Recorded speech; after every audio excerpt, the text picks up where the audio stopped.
Good morning all. Today we will have revision of chapter number 2. Topic number 1 is comparison of density. We will compare the density of solid, liquid and gas. In solid, intermolecular space is very less, hence intermolecular force is strong. In this reference we came to know that solids are tightly packed. Similarly, liquids will be loosely packed and gases will be very loosely packed. Therefore, density of solid will be greatest, followed by density of liquid, then density of gas. So solid will have highest density. Solid will have highest density and gases will have least density, and liquid have density less than solid but greater than gas. What is the formula of density? Density is equal to mass upon volume. Let mass be same for all the three cases, solid, liquid and gases. If mass is same, then from here tightness we came to know that volume of solid is less than volume of liquid and volume of liquid is less than volume of gas. So here the volume of gases is highest. The density of gas is least but volume of gas is highest. Mathematically we can show that. Let mass be 10. I am taking numbers to demonstrate this. Let the value of mass be 10. Then in case of solid, volume of solid will be 2 because volume will be less. Then volume of liquid will be 4 and volume of gas let it be 9. Then putting all the value in the formula, density is equal to mass upon volume. Density of solid will be 10 upon 2 is equal to 5. Density of liquid will be 10 upon 4 is equal to 2.5 and density of gas will be 10 upon 9 which is 1.1. Mathematically we can see that density of solid 5 is greater than 2.5 and 2.5 is greater than 1.1. Hence mathematically it is proved that density of solid is highest, followed by liquid and least in gases. Topic number 2. Topic number 2 is Archimedes' principle. Archimedes was an ancient scientist, or you can say he was a learned man. He gave us the theory of flotation. What is flotation? Flotation means if anything is immersed in any liquid. If you put anything in liquid, any solid thing in liquid, what will happen? There are three cases: sinking, flotation case 1 and flotation case 2, that we will discuss later. So before I discuss Archimedes' principle, let's go to the topic flotation and sinking. In case of flotation and sinking, we will discuss two types of forces. This is force number 1, FB, which is buoyant force, and capital W, which is weight of the body. So if you immerse anything in liquid, this is liquid, so all the liquid or fluids will have buoyant force, the tendency to throw away anything which is forced to come inside liquid. This is an inherent property. So buoyant force is the inherent property of liquid. What is W? W is the weight of body. W is weight of body. So here there are three cases: case A, case B and case C. Case 1. Here you can see that I have this object is having a force W downwards and it is at the bottom of the container. At the bottom of container means this case A is of sinking. The body has sink down. Now case number 2. This block is floating just beneath the surface of water. So this is also case of flotation. This is a case of flotation. Now another case C. Here you see that the block is floating while some part is above the liquid and some part is below the liquid. This is also case of flotation. So from here we came to know that there are two cases of flotation and sinking. One case of sinking. Now let us discuss this on behalf of density and then buoyant force. Case number 1, density of solid. if the body is heavier than the liquid, like iron nail, when it is dipped in water, what happens? The iron nail comes to the bottom, it sinks down. It shows that density of iron nail is greater than density of water. So this is the relation. If density of solid is greater than density of liquid, what will happen? Sinking will happen. Sinking. Now case number 2. According to Archimedes' principle, if you immerse any body in a liquid, the amount of liquid which comes out from the container is equal to weight of the body. A very quick and easy example. You fill a bucket up to the rim. You fill it with water up to the rim. Then you bring a big brick or big stone or any heavy thing and you put it in water. What will happen? You see that some of the water has overflown. Why the water overflows from the bucket? Because whatever is the weight of that brick or solid, that when it comes inside the bucket, it will replace or displace the same amount of water from the bucket. So from here we came to know that if density of the solid which is immersed in a liquid is greater than density of liquid, sinking will happen. And according to Archimedes' principle, the weight of the body, whatever, if the body is very heavy and the liquid is not able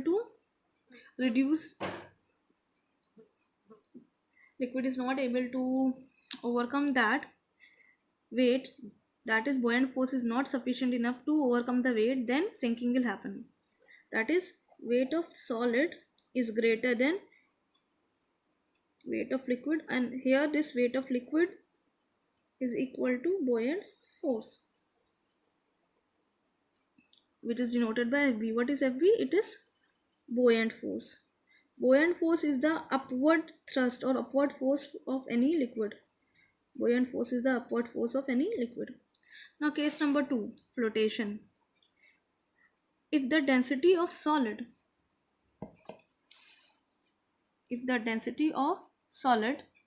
is less than or equal to density of liquid, from here we see that 2 cases arises. One is equal and other is less than. We will discuss case number 1. This is case number 1, where density of solid is equal to density of liquid. If density of solid is equal to density of liquid, then case B will happen. Which case will happen? Case B. The solid block will float just beneath the surface of water. It will float just beneath the surface. In this case, W will act downward and Fb will act upward. So here both the forces are equal to each other, therefore it is balanced or stable. It will keep on floating just beneath the surface. Now case number 2, which is case C. If the density of solid is less than density of liquid, if the body is lighter than liquid, then what will happen? Some part of the solid will be above the liquid and some part will be immersed inside the liquid. So this is immersion and this is flotation just beneath the surface. So if the density of solid is less than density of liquid, body will float. And how it will float? How? By some of its part immersed. That means some part will be above the liquid and some part will be below the surface. Some part will be above the surface of liquid and some part will be below the liquid of surface. Now this flotation topic is clear. So there are 2 cases when we So on the basis of density we can discuss flotation and sinking, and also on the weight topic, weight of the body. If the weight of body is greater than buoyant force, then also sinking will happen. If the density of solid is greater than density of liquid, this is also case of sinking. So these 2 are the factors which will determine the sinking or flotation case, that is density as well as weight. Now flotation. Flotation depends on density of solid as well as weight of the solid. If weight of solid is equal to weight of liquid, then case B will happen. Case B will happen, that is the body will float just beneath the surface. And in other case, when weight of solid is less than weight of liquid, that is solid is lighter than liquid, then case C will happen, that is the body will be immersed, that is some part will be above the liquid and some part of the body will be below the liquid surface. Now turning to next topic. Now this topic is about application of flotation and sinking. Now case number 1, flotation of wax on water.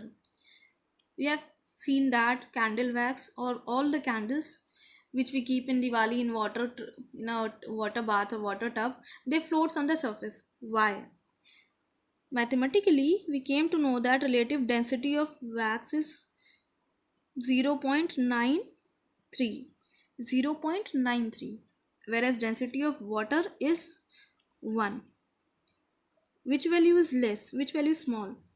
So 9.93 is less than 1, therefore this candle will float on water. Now case number 2, river water and sea water.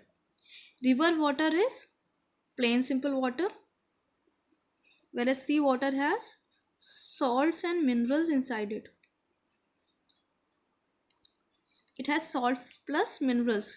So the density of river water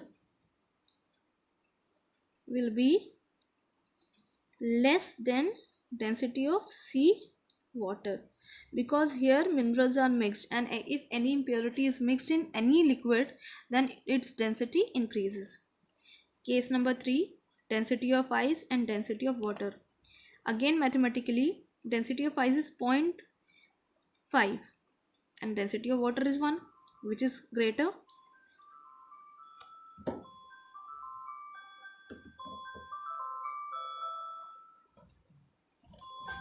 Five.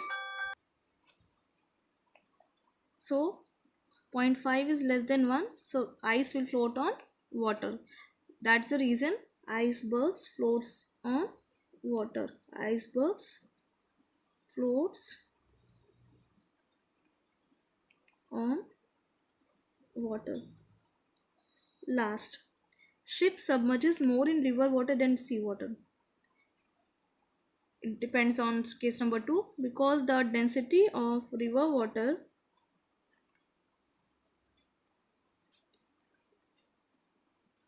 is less than density of sea water.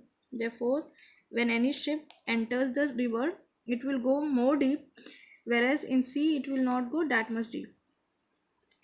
Next topic, variation of density. That means how density changes, and the factor is on heating. So what is density actually? Density depends on packaging of any material. So when we heat anything, any substance, according to kinetic molecular theory, kinetic energy increases. Kinetic energy increases means molecules start vibrating fast. So if the molecules are vibrating fast, then the intermolecular space is increased. If intermolecular space is increased, force is reduced, hence density decreases. Now, effect of temperature. So what is the effect of temperature on solid? When you heat any solid, like on a small change, there is no significant change in volume. That is, if temperature change is small, temperature change is small, volume change is negligible. Volume change is negligible, that is, and if volume is negligible, then there is negligible change in density also. That means there is no such change in density of solid. But when we come to liquid and gases, these both together are called fluids. Liquid and gases are known as fluids. So when we heat any liquid or gases to a limit of, then the volume increases, that is, the volume increases large. The volume increases large. Temperature change is small, whereas change in volume is large. So this large difference in volume creates large difference in density. Large change in volume causes large difference in density in layers of liquid. layers of liquid. That means fluids have layers.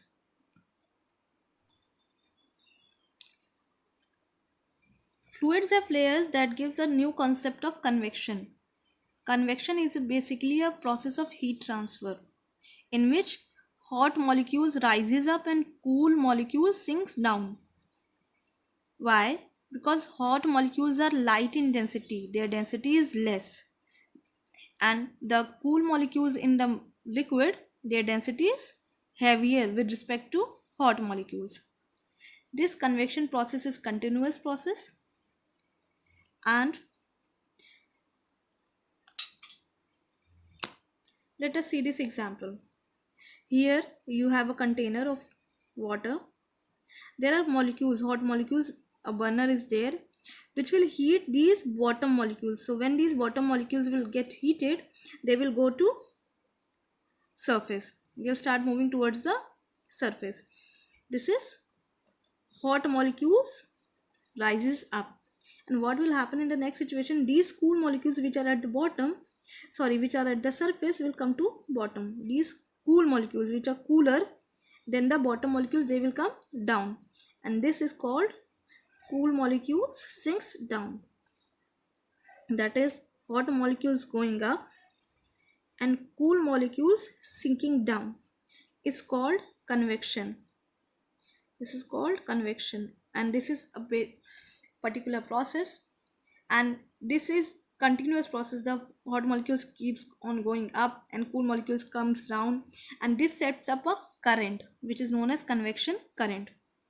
According to definition, convection current is a constant upward and downward circulation of fluid. It is constant, that means it is continuous. Constant upward and downward in circulation of fluid is called convection current.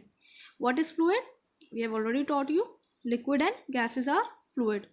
Now, function of convection current. What is the function?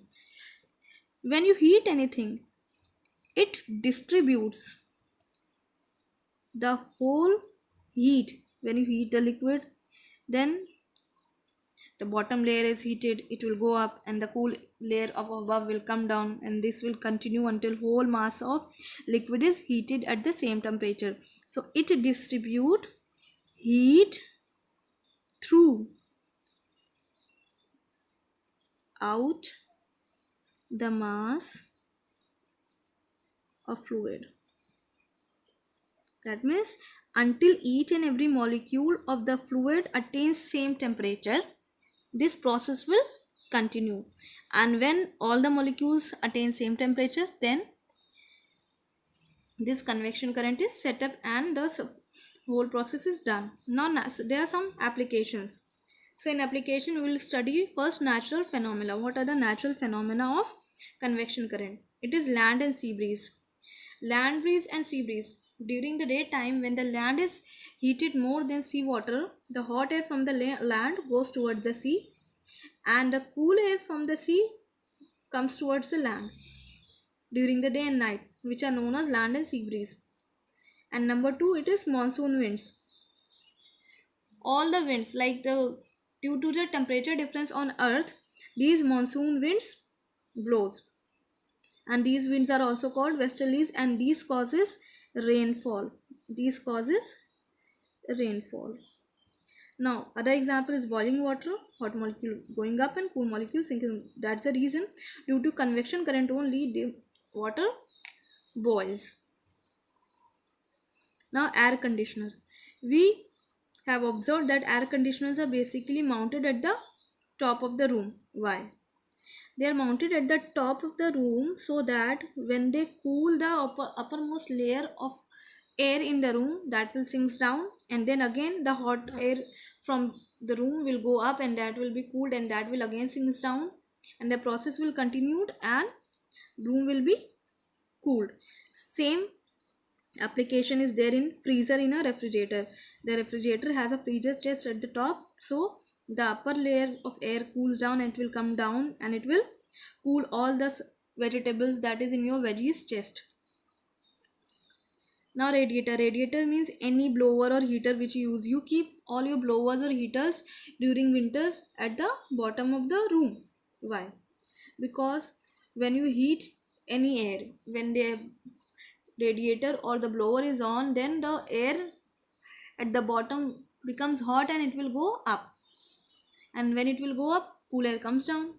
So to set up this convection current, we keep radiator at the bottom of the room and air conditioner installed at the top of the room. Last is hot air balloon. What is hot air balloon? It is a balloon which is used to travel from one place to another just for adventure.